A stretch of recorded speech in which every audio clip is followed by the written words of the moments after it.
अस्सलाम वालेकुम वरहमतुल्लाहि वबरकातुहू। कैसे हैं आप सब? आज हम अपना किताबचा पढ़ेंगे। तो पहले दुआ पढ़ लेते हैं। रब्बी ज़िदनी इल्मा, ऐ मेरे रब मेरे इल्म में इजाफा फरमा। इस किताबचे की मदद से बेटा हम भारी हुरूफ सीखेंगे। ठीक है, भारी हुरूफ कौन कौन से होते हैं आइए मिलकर सीखते हैं। बे जमा दो चश्मी है भ, पे जमा दो चश्मी है फ,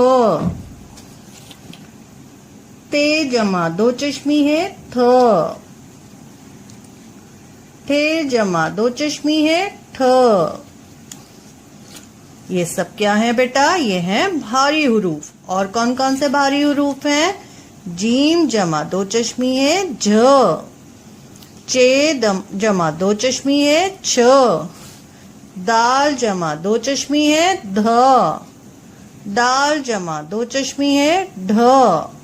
ये भारी हुरूफ हैं। क्यों? क्योंकि इनकी आवाज भारी लगती है ना हमको बोलने में। हमको ये भारी लगते हैं। कैसे? ढ, ध, छ, झ, भ, फ, थ, ठ। उम्मीद है आपको समझ आया होगा। इस किताबचे की मदद से आप भी अपने भारी हुरूफ सीखिए, इसको पढ़िए और अपना बहुत ख्याल रखिए। अल्लाह हाफिज।